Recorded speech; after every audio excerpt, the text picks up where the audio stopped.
భోజనాలు టైం అయిపోతుంది స్వామి, దూర ప్రాంతాలకు వెళ్ళాలి, బస్సులు దొరకవు స్వామి, మీకేమి ఇక్కడే ఉంటారు.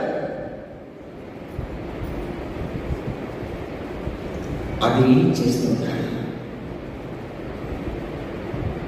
అక్కడికి వెళ్ళినటువంటి ప్రజలు అక్కడ కూర్చుని వాడు ఏమంటున్నారంటే, ఏంటి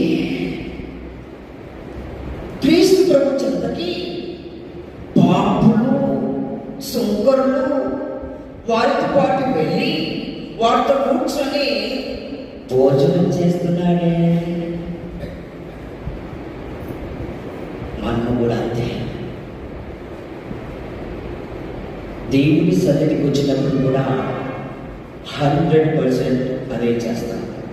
నా వ్యక్తిగతంగా అనుభవించాను కాబట్టి నేను కూడా ఆ ప్రభు చెందిన వాడిని.